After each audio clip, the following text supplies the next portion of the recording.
ಇದುವರೆಗೆ ನಾವು ದಶಮಾಂಶಗಳ ಗುಣಾಕಾರವನ್ನು ವಿಸ್ತೀರ್ಣ ವಿಧಾನದಲ್ಲಿ ತಿಳಿದುಕೊಂಡೆವು. ಈಗ ಇನ್ನೊಂದು ವಿಧಾನ ದಶಮಾಂಶ ಭಿನ್ನರಾಶಿ ಪರಿವರ್ತನೆ ವಿಧಾನದಲ್ಲಿ ಹೇಗೆ ಮಾಡಬಹುದೆಂದು ತಿಳಿಯೋಣ. ಈಗ ದಶಮಾಂಶ ಭಿನ್ನರಾಶಿ ಪರಿವರ್ತನಾ ವಿಧಾನ, ಇದರ ಹೆಸರೇ ತಿಳಿಸುವಂತೆ ದಶಮಾಂಶವನ್ನು ನಾವು ಭಿನ್ನರಾಶಿಯಾಗಿ ಪರಿವರ್ತಿಸುತ್ತೇವೆ. ಈಗ ಇನ್ನೊಂದು ಉದಾಹರಣೆಯನ್ನು ತೆಗೆದುಕೊಳ್ಳೋಣ. ಒಂದು ಲೋಟದಲ್ಲಿ 0.2 ಲೀಟರನ್ನು ನೀರನ್ನು ತುಂಬಬಹುದು. ಅದರ ಸಾಮರ್ಥ್ಯದ 0.5 ಭಾಗದಷ್ಟು ತುಂಬಿದ್ದರೆ ಲೋಟದಲ್ಲಿ ಎಷ್ಟು ನೀರು ಇದೆ? ಇಲ್ಲಿ ನಾವು ಲೋಟದ ಸಾಮರ್ಥ್ಯದ 0.5 ಕಂಡುಹಿಡಿಯಬೇಕು. ಲೋಟದಲ್ಲಿ ಒಟ್ಟು 0.2 ಲೀಟರ್ನಷ್ಟು ನೀರು ತುಂಬಬಹುದು. ಆದ್ದರಿಂದ ನಮ್ಮ ಲೆಕ್ಕವು 0.2ರ 0.5 ಭಾಗ ಅಥವಾ 0.2 ಗುಣಿಸು 0.5 ಎಂದು ಆಗುತ್ತದೆ. ಈಗ 0.2 ಗುಣಿಸು 0.5 ಇದನ್ನು ನಾವು ದಶಮಾಂಶ ಭಿನ್ನರಾಶಿ ಪರಿವರ್ತನಾ ವಿಧಾನದಲ್ಲಿ ನೋಡೋಣ.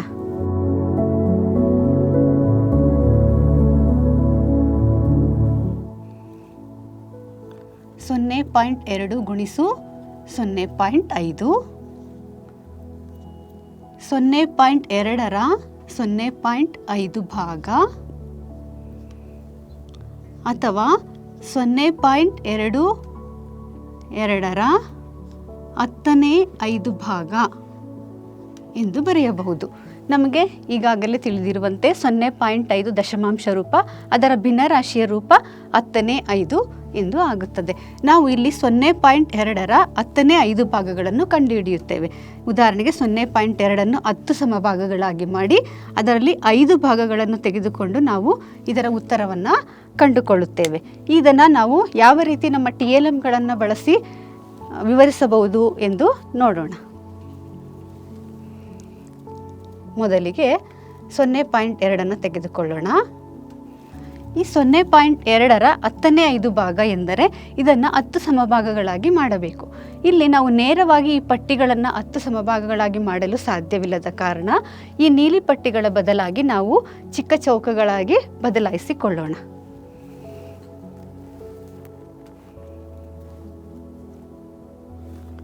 ಒಂದು ನೀಲಿ ಪಟ್ಟಿಯ ಬದಲಾಗಿ 10 ಚಿಕ್ಕ ಚೌಕಗಳು,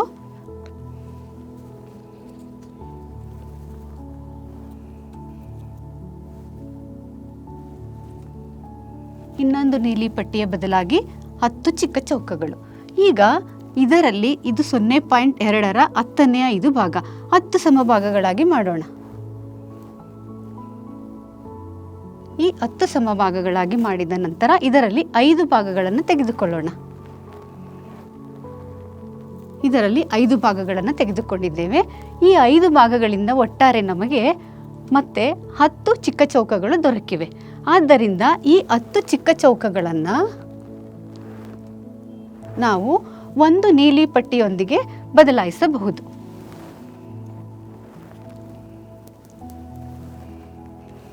ಆದ್ದರಿಂದ ಇಲ್ಲಿ ನಮ್ಮ ಉತ್ತರವು 0.2ರ 0.5 ಭಾಗ ಎಂದರೆ 0.1 ಎಂದು ಆಗುತ್ತದೆ. 0.2 ಗುಣಿಸು 0.5 ಸಮ 0.1 ಎಂದು ಆಗುತ್ತದೆ. ನಮ್ಮ ತರಗತಿಯಲ್ಲಿ ಕೆಲವು ವಿದ್ಯಾರ್ಥಿಗಳು ತುಂಬ ಇಂಟೆಲಿಜೆಂಟ್ ಆಗಿರುವಂಥ ವಿದ್ಯಾರ್ಥಿಗಳು ಇರುತ್ತಾರೆ. ಅವರು 0.2ರ 0.5 ಭಾಗ 0.5 ನಾವು ಅರ್ಧ ಎಂದು ಕೆಲವು ಮಕ್ಕಳು ಊಹಿಸಬಹುದು. ಆದ್ದರಿಂದ 0.2ರ ಅರ್ಧ ಭಾಗ ಎಂದರೆ 0.1 ಎಂದು ಕೆಲವೊಮ್ಮೆ ನೇರವಾಗಿ ಹೇಳಬಹುದು. ಅಂತಹ ವಿದ್ಯಾರ್ಥಿಗಳಿಗೆ ನಾವು ಹೆಚ್ಚಿನ ಈ ರೀತಿಯ ಸಮಸ್ಯೆಗಳನ್ನು ನೀಡಿ ಅವರನ್ನು ಶ್ಲಾಘಿಸೋಣ.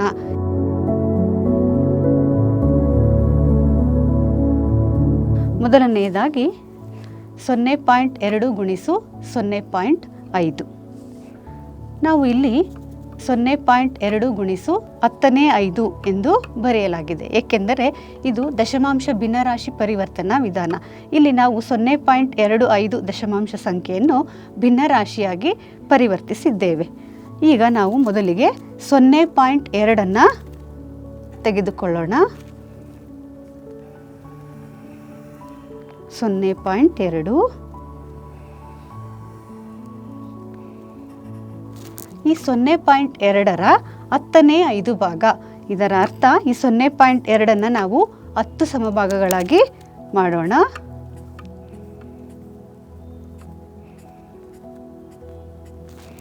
ಈ 10 ಸಮಭಾಗಗಳಲ್ಲಿ ನಾವು 5 ಭಾಗಗಳನ್ನು ತೆಗೆದುಕೊಳ್ಳೋಣ. 5 ಭಾಗಗಳನ್ನು ತೆಗೆದುಕೊಂಡರೆ ಇದರಲ್ಲಿ ನಮಗೆ ದೊರಕಿರುವಂತಹ ಚೌಕಗಳನ್ನು ನೋಡೋಣ.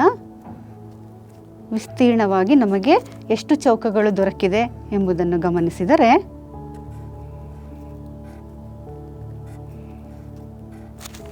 ನಮಗೆ ಇಲ್ಲಿ ಉತ್ತರವಾಗಿ 0.01ರ 10 ಚೌಕಗಳು ಉತ್ತರವಾಗಿ ದೊರಕಿದೆ. ಆದ್ದರಿಂದ 0.01ರ 10 ಚೌಕಗಳನ್ನು ನಾವು ಒಂದು ನೀಲಿ ಪಟ್ಟಿ 0.1ರ ನೀಲಿ ಪಟ್ಟಿ ಎಂದು ಪರಿಗಣಿಸಬಹುದು. ಆದ್ದರಿಂದ ನಮ್ಮ ಉತ್ತರವು 0.2 ಗುಣಿಸು 0.5 0.2 ಗುಣಿಸು 10⁵ ಎಂದು ಬರೆಯಬಹುದು. ಇಲ್ಲಿ ನಮಗೆ ದೊರಕಿದಂತಹ ಉತ್ತರವು 10 0.01ಗಳು. ಇವುಗಳು ನಮ್ಮ 1 0.1ಗೆ ಸಮನಾಗಿದೆ. ಆದ್ದರಿಂದ ನಾವು ಈಗ ನಮ್ಮ ದಶಮಾಂಶ ಸೂಚಕದಲ್ಲಿ ಈ ರೀತಿಯಾಗಿ ಬರೆಯಬಹುದು. ಬಿಡಿ ಸ್ಥಾನದಲ್ಲಿ ಯಾವುದು ಇರುವುದಿಲ್ಲ. ದಶಾಂಶ ಸ್ಥಾನದಲ್ಲಿ 1, ಶತಾಂಶ ಸ್ಥಾನದಲ್ಲಿ ಕೂಡ ಯಾವುದೇ ಇರುವುದಿಲ್ಲ. ಆದ್ದರಿಂದ ನಮ್ಮ ಉತ್ತರವು 0.2 ಗುಣಿಸು 0.5 ಸಮ 0.1 ಆಗುತ್ತದೆ. ಈ ರೀತಿ ನಾವು ದಶಮಾಂಶ ಭಿನ್ನರಾಶಿ ಪರಿವರ್ತನಾ ವಿಧಾನವನ್ನು ನಮ್ಮ ಚೌಕಳಿ ಪುಸ್ತಕದಲ್ಲಿ ಪ್ರತಿನಿಧಿಸಬಹುದು. ಅದೇ ವಿಧಾನದಲ್ಲಿ ಮತ್ತೊಂದು ಉದಾಹರಣೆಯನ್ನು ತೆಗೆದುಕೊಳ್ಳೋಣ. ಚಿಕ್ಕಮಗಳೂರಿನ ಒಬ್ಬ ಕಾಫಿ ಬೆಳೆಗಾರ ಪ್ರತಿದಿನ 1.2 kg ಕಾಫಿ ಬೀಜಗಳನ್ನು ಕೊಯ್ಲು ಮಾಡುತ್ತಾನೆ.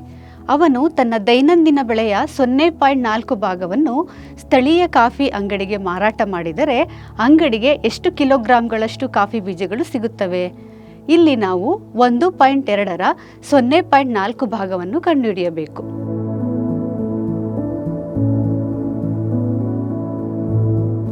ಈಗ TLMಗಳನ್ನು ಬಳಸಿ ನೋಡೋಣ.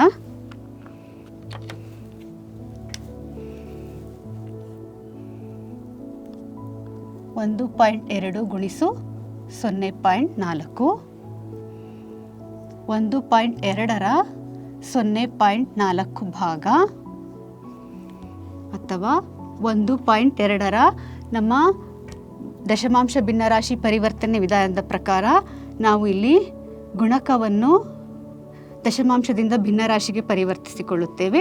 ಆದ್ದರಿಂದ 0.4ನ್ನು 10⁴ ಎಂದು ಬರೆದು 1.2ರ 10⁴ ಭಾಗವನ್ನು ಕಂಡುಹಿಡಿಯಬೇಕು. ಈಗ ನಾವು ಇಲ್ಲಿ 1.2ನ್ನು ತೆಗೆದುಕೊಳ್ಳೋಣ.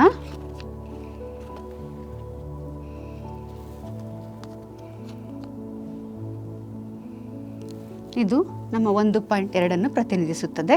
ಇದನ್ನು 10 ಸಮಭಾಗಗಳಾಗಿ ಮಾಡಿ ಅದರಲ್ಲಿ 4 ಭಾಗಗಳನ್ನು ತೆಗೆದುಕೊಳ್ಳಬೇಕು.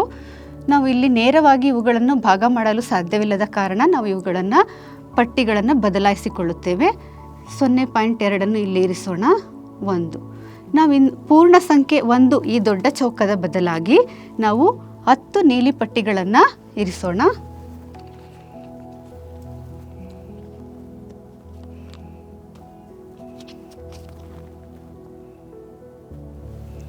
ಈಗ ಈ 2 ನೀಲಿ ಪಟ್ಟಿಗಳ ಬದಲಾಗಿ ನಾವು ಚಿಕ್ಕ ಚೌಕಗಳನ್ನು ಇರಿಸೋಣ.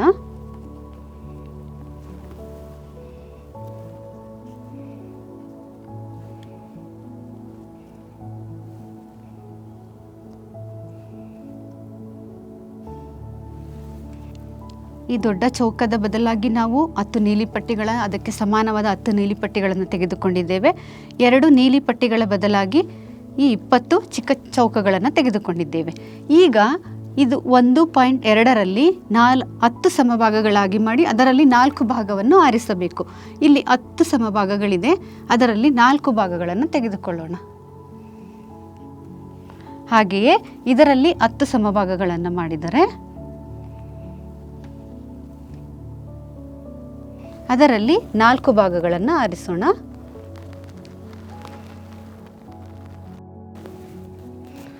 ಇದನ್ನು ಎಣಿಸಿ ನಮ್ಮ ಉತ್ತರವನ್ನು ಬರೆಯೋಣ. 1.2 ಗುಣಿಸು 0.4 ಸಮ 0.1ರ 4 ಪಟ್ಟಿಗಳು, ಆದ್ದರಿಂದ 0.4. 0.01ರ 8 ಚೌಕಗಳು, ಶತಾಂಶ ಸ್ಥಾನದಲ್ಲಿ 8.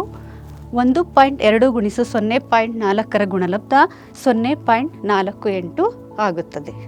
ಈ ರೀತಿ ನಾವು ದಶಮಾಂಶ ಭಿನ್ನರಾಶಿ ಪರಿವರ್ತನಾ ವಿಧಾನದಲ್ಲಿ ಗುಣಾಕಾರವನ್ನು ಮಕ್ಕಳಿಗೆ TLMಗಳನ್ನು ಬಳಸಿಕೊಂಡು ವಿವರಿಸಬಹುದು.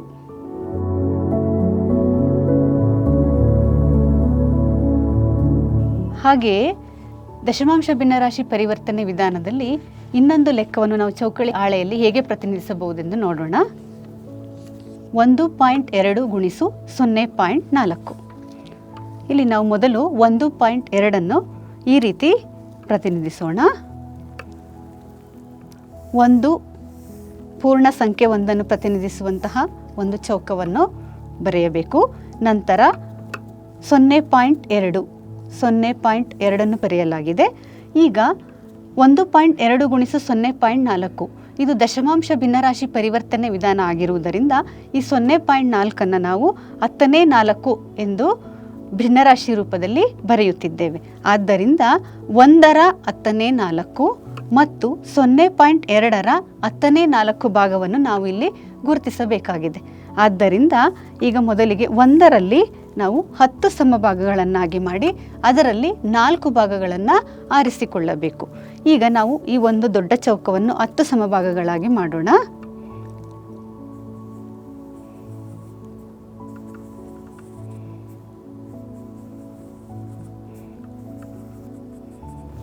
ಈಗ 10 ಸಮಭಾಗಗಳಾಗಿ ಮಾಡಲಾಗಿದೆ. ಈ 10 ಸಮಭಾಗಗಳಲ್ಲಿ 4 ಭಾಗಗಳನ್ನು ನಾವು ತೆಗೆದುಕೊಳ್ಳೋಣ.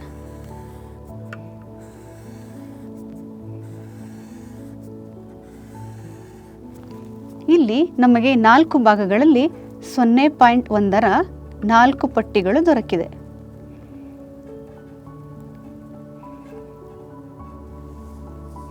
ಹಾಗೆಯೇ ಈಗ 0.2ನ್ನು 10 ಸಮಭಾಗಗಳಾಗಿ ಮಾಡಿ 4 ಭಾಗಗಳನ್ನು ಆರಿಸಿಕೊಳ್ಳೋಣ.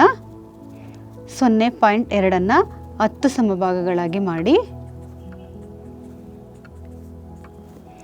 ಇದರಲ್ಲಿ 4 ಭಾಗಗಳನ್ನು ಆರಿಸಿಕೊಳ್ಳೋಣ. 1, 2, 3, 4 ಭಾಗಗಳನ್ನು ತೆಗೆದುಕೊಳ್ಳೋಣ.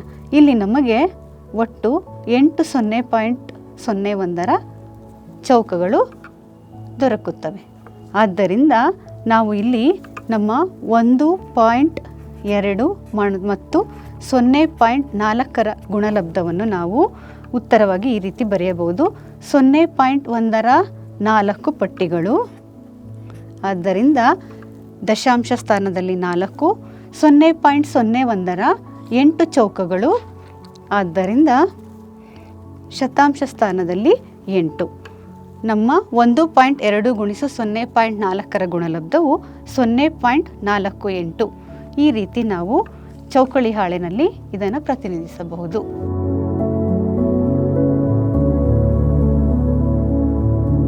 ಈಗ ನಾವು ಮೂರನೆಯ ವಿಧಾನ ಓವರ್ಲ್ಯಾಪ್ ವಿಧಾನವನ್ನು ಕಲಿಯೋಣ. ಈ ಓವರ್ಲ್ಯಾಪಿಂಗ್ ವಿಧಾನವನ್ನು ಪೂರ್ಣ ಸಂಖ್ಯೆಗಳೊಂದಿಗೆ ಸ್ವಲ್ಪ ಅದರ ಹಿನ್ನೆಲೆಯನ್ನು ತಿಳಿದುಕೊಳ್ಳೋಣ. ಉದಾಹರಣೆಗೆ ಇವಾಗ 2 ಗುಣಿಸು 3 ಇದನ್ನು ನಾವು 2ನ್ನು 2 ಸಂಖ್ಯೆಗಳಿಂದ ಅಡ್ಡಗೆರೆಗಳಲ್ಲಿ ಪ್ರತಿನಿಧಿಸೋಣ. 3ನ್ನು ಅಡ್ಡಗೆರೆಗಳಲ್ಲಿ. ಈಗ 2 ಪೂರ್ಣ ಸಂಖ್ಯೆಯ ಮೇಲೆ 3 ಈ ಗೆರೆಗಳು. ಇಲ್ಲಿ ನಮಗೆ 6 ಅಧಿವ್ಯಾಪನವಾಗಿರುವಂತಹ ಬಿಂದುಗಳನ್ನು ನಾವು ನೋಡಬಹುದು. ಆದ್ದರಿಂದ ನಮಗೆ 2 ಗುಣಿಸು 3 ಇದರ ಗುಣಲಬ್ಧವು 6 ಎಂದು ತಿಳಿದಿದೆ. ಇದೇ ವಿಧಾನದಲ್ಲಿ ನಾವು ದಶಮಾಂಶಗಳ ಗುಣಾಕಾರವನ್ನು ಅಧಿವ್ಯಾಪನ ವಿಧಾನದಲ್ಲಿ ನಮ್ಮ TLMಗಳನ್ನು ಬಳಸಿ ನಾವು ಯಾವ ರೀತಿ ಮಾಡಬಹುದು ಎಂಬುದನ್ನು ಈಗ ಗಮನಿಸೋಣ.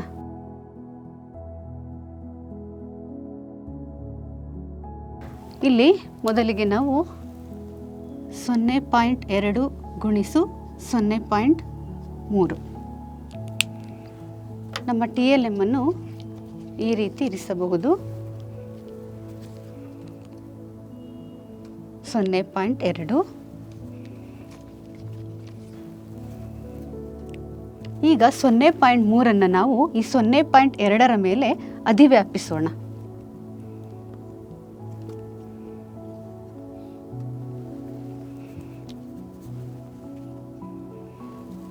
ಸೊನ್ನೆ ಪಾಯಿಂಟ್ 2 ಮೇಲೆ 0.3 ಅಧಿವ್ಯಾಪಿಸಿದ್ದೇವೆ.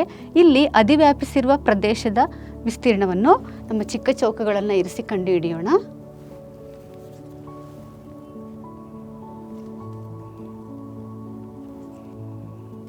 ಇದು ಅಧಿವ್ಯಾಪಿಸಿರುವಂತಹ ಪ್ರದೇಶವಾಗಿದೆ.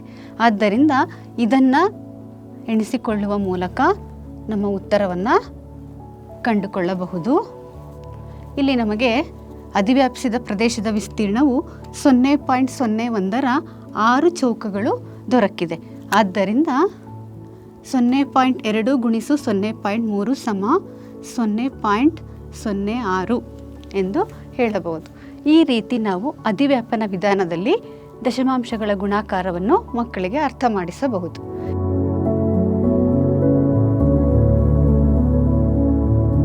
ಈಗ ನಮ್ಮ ಮೂರನೇ ವಿಧಾನವಾದ ಅಧಿವ್ಯಾಪನ ವಿಧಾನದಲ್ಲಿ ನಾವು ಚೌಕಳಿ ಪುಸ್ತಕದಲ್ಲಿ ಹೇಗೆ ಪ್ರತಿನಿಧಿಸಬಹುದು ಎಂಬುದನ್ನು ನೋಡೋಣ. ಮೊದಲಿಗೆ 0.2 ಗುಣಿಸು 0.3 ತೆಗೆದುಕೊಳ್ಳೋಣ. 0.2 ಈ ರೀತಿ ನಮ್ಮ ಚೌಕಳಿ ಪುಸ್ತಕದಲ್ಲಿ ಬರೆಯಬಹುದು. 0.3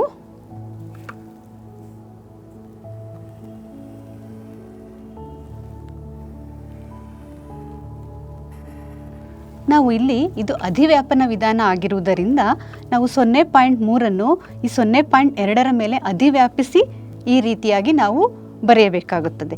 ಈಗ ಇಲ್ಲಿ ನಾವು ಅಧಿವ್ಯಾಪಿಸಿರುವಂತಹ ಪ್ರದೇಶವನ್ನು ಈ ರೀತಿ ಗುರುತಿಸಿಕೊಳ್ಳೋಣ. ಇಲ್ಲಿ ನಮಗೆ ಅಧಿವ್ಯಾಪಿಸಿದ ಪ್ರದೇಶವು 0.01 6 ಚಿಕ್ಕ ಚೌಕಗಳು ನಮಗೆ ದೊರೆತಿದೆ. ಆದ್ದರಿಂದ ಈಗ ನಾವು ಎಣಿಸಿ ಈ ದಶಮಾಂಶ ಸ್ಥಾನ ಬೆಲೆ ಸೂಚಕದಲ್ಲಿ ಯಾವ ರೀತಿ ಬರೆಯುವುದೆಂದು ನೋಡೋಣ. ಇಲ್ಲಿ ನಾವು ಇದನ್ನು 0.2 0.3 ಇವುಗಳ ಅಧಿವ್ಯಾಪಿಸಿದ ಪ್ರದೇಶ.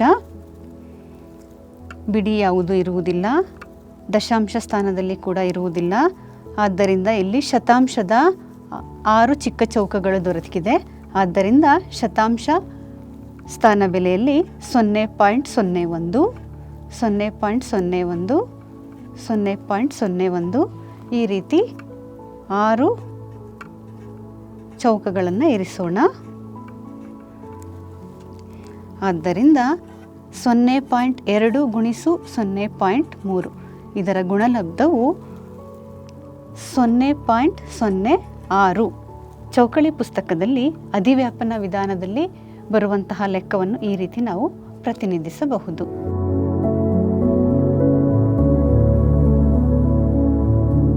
ಈಗ ಇದೇ ಅಧಿವ್ಯಾಪನ ವಿಧಾನದಲ್ಲಿ ಇನ್ನೊಂದು ಉದಾಹರಣೆಯನ್ನು ತೆಗೆದುಕೊಳ್ಳೋಣ.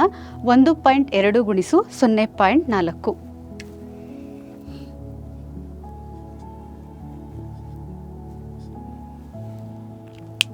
1.2 ಮೊದಲು ಇರಿಸೋಣ.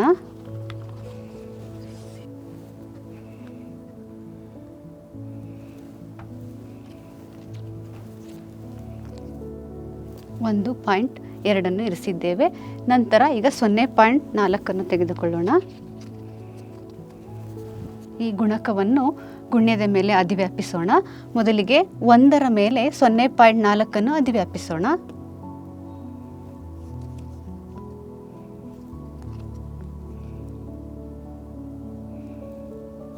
ಇಲ್ಲಿ ಅಧಿವ್ಯಾಪನ ಆಗಿರುವಂತಹ ಅಥವಾ ಓವರ್ಲ್ಯಾಪ್ ಆಗಿರುವಂತಹ ಭಾಗವನ್ನು ಗುರುತಿಸಿಕೊಳ್ಳೋಣ.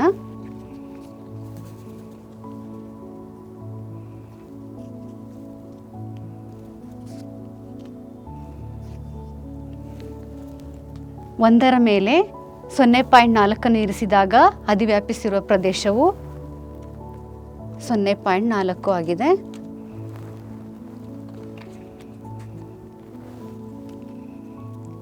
ಈಗ ನಂತರ ಈ ಗುಣಕವನ್ನು ನಾವು 0.2 ಮೇಲೆ ಅಧಿವ್ಯಾಪಿಸೋಣ.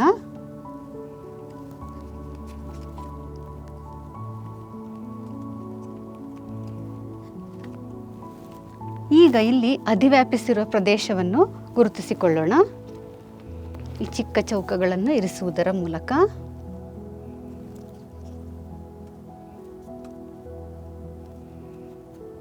ಸೊನ್ನೆ ಪಾಯಿಂಟ್ 2ರ ಮೇಲೆ 0.4 ಅಧಿವ್ಯಾಪಿಸಿದಾಗ ನಮಗೆ ಅಧಿವ್ಯಾಪಿಸಿರುವ ಪ್ರದೇಶವು ಇಷ್ಟು ಭಾಗ ದೊರಕಿದೆ. ಇದನ್ನು ನಾವು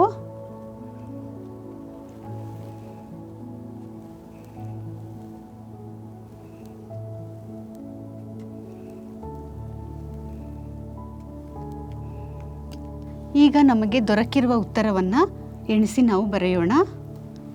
0.1ರ 4 ನೀಲಿ ಪಟ್ಟಿಗಳು ಮತ್ತು 0.01ರ 8 ಚೌಕಗಳು ನಮಗೆ ಉತ್ತರವಾಗಿ ದೊರಕಿದೆ. ಆದ್ದರಿಂದ ನಮ್ಮ ಉತ್ತರವು 1.2 × 0.4 ಇದರ ಗುಣಲಬ್ಧವು 0.48 ಆಗಿರುತ್ತದೆ. ಈ ರೀತಿ ನಾವು ದಶಮಾಂಶಗಳ ಗುಣಾಕಾರವನ್ನು ನಾವು 3 ವಿಧಾನಗಳಲ್ಲೂ ಕೂಡ ತಿಳಿದಿದ್ದೇವೆ. ಈ 3 ವಿಧಾನಗಳಲ್ಲಿ ನೀವು ನಿಮ್ಮ ವಿದ್ಯಾರ್ಥಿಗಳಿಗೆ ಯಾವ ವಿಧಾನದ ಮೂಲಕ ಕಲಿಸಬಹುದು ಎಂಬುದನ್ನು ನೀವು ಆಯ್ಕೆ ಮಾಡಿಕೊಳ್ಳಬಹುದು.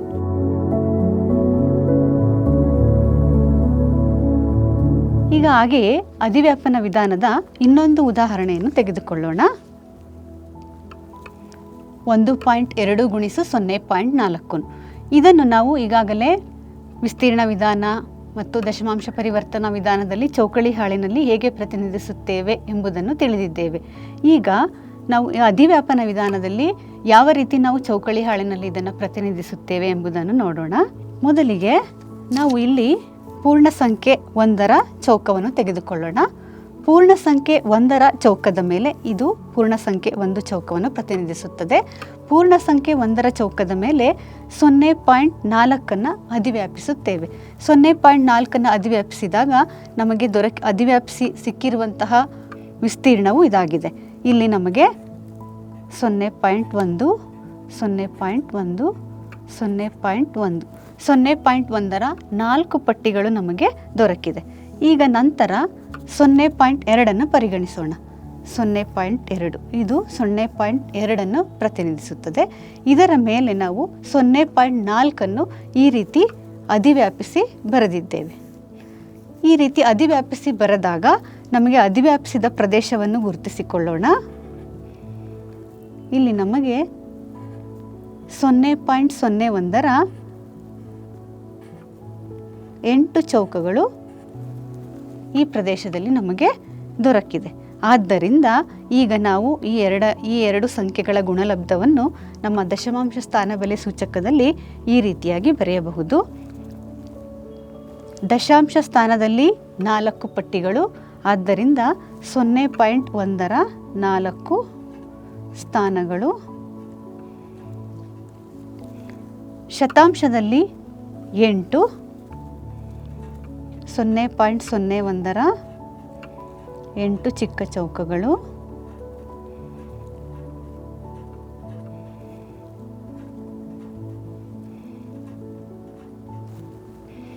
ಆದ್ದರಿಂದ ಬಿಡಿ ಸ್ಥಾನದಲ್ಲಿ ಯಾವುದು ಇರುವುದಿಲ್ಲ. ಬಿಂದು. ದಶಾಂಶ ಸ್ಥಾನದಲ್ಲಿ 4, ಶತಾಂಶ ಸ್ಥಾನದಲ್ಲಿ 8. ಆದ್ದರಿಂದ ನಮ್ಮ ಉತ್ತರವು 1.2 × 0.4 ಇದರ ಗುಣಲಬ್ಧವು 0.48 ಆಗುತ್ತದೆ. ಈ ರೀತಿ ನಾವು ಚೌಕಳಿ ಹಾಳೆನಲ್ಲಿ ಅಧಿವ್ಯಾಪನ ವಿಧಾನದಲ್ಲಿ ಇದನ್ನು ಪ್ರತಿನಿಧಿಸಬಹುದು.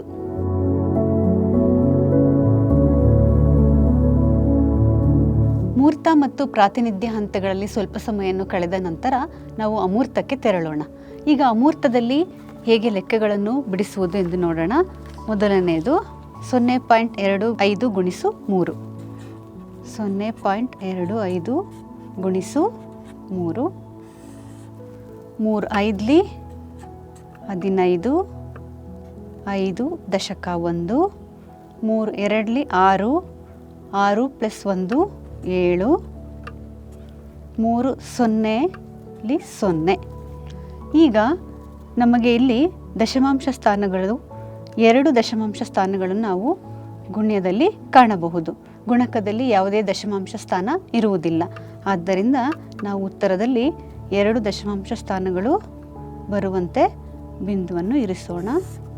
ಆದ್ದರಿಂದ 0.25 ಗುಣಿಸು 3 ನಮ್ಮ ಗುಣಲಬ್ಧವು 0.75 ಆಗುತ್ತದೆ.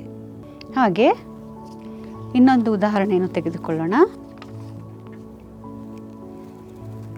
0.2 ಗುಣಿಸು 0.3.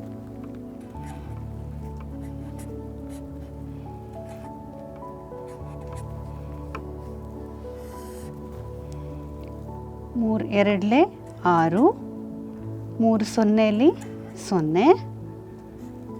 ಈ ಸ್ಥಾನವನ್ನು ನಾವು ಮುಂದಿನ ಸ್ಥಾನದಿಂದ ಗುಣಿಸುವಾಗ ಈ ಸ್ಥಾನವನ್ನು ನಾವು ಖಾಲಿ ಬಿಡಬೇಕು. ಆದ್ದರಿಂದ ಈ ರೀತಿ ಸ್ಟಾರ್ ಅಥವಾ ಒಂದು ಚಿಹ್ನೆಯಿಂದ ಗುರುತಿಸಿಕೊಳ್ಳೋಣ.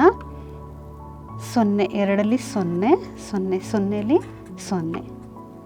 ನಾವು ಕೂಡುವುದರ ಮೂಲಕ 6 0 0.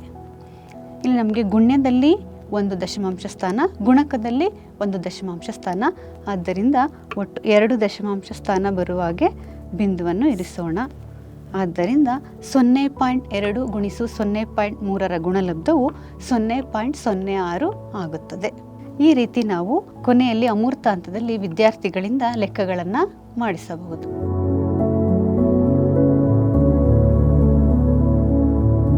ಈಗ ಮುಂದೆ ವಿಸ್ತರಣಾ ಹಂತದಲ್ಲಿ ಈ ರೀತಿಯ ಹೆಚ್ಚಿನ ಪ್ರಶ್ನೆಗಳೊಂದಿಗೆ ಗುಣಾಕಾರವನ್ನು ಅನ್ವಯಿಸಲು ನೀವು ವಿದ್ಯಾರ್ಥಿಗಳಿಗೆ ವಾಕ್ಯ ರೂಪದ ಸಮಸ್ಯೆಗಳನ್ನು ತೆಗೆದುಕೊಳ್ಳಬಹುದು. ಉದಾಹರಣೆಗೆ 1 kg ಸೇಬಿನ ಬೆಲೆ 150.5 ರು ಆದರೆ 1.5 ಕಿಲೋಗ್ರಾಂ ಸೇಬಿನ ಬೆಲೆ ಎಷ್ಟು? ಹಾಗೆಯೇ ಇನ್ನೊಂದು, ಒಬ್ಬ ಪೇಂಟರ್ ಪ್ರತಿ ಚದರ ಮೀಟರ್ಗೆ 1.8 ಲೀಟರ್ ಬಣ್ಣವನ್ನು ಬಳಸುತ್ತಾನೆ.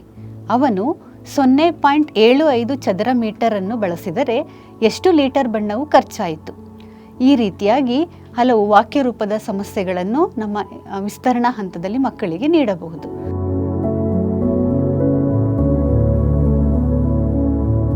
ಈ ಹಂತದಲ್ಲಿ ವಿದ್ಯಾರ್ಥಿಗಳು ಪಠ್ಯಪುಸ್ತಕದ ಸಮಸ್ಯೆಗಳನ್ನು ಸ್ವತಂತ್ರವಾಗಿ ಪರಿಹರಿಸಬಹುದು.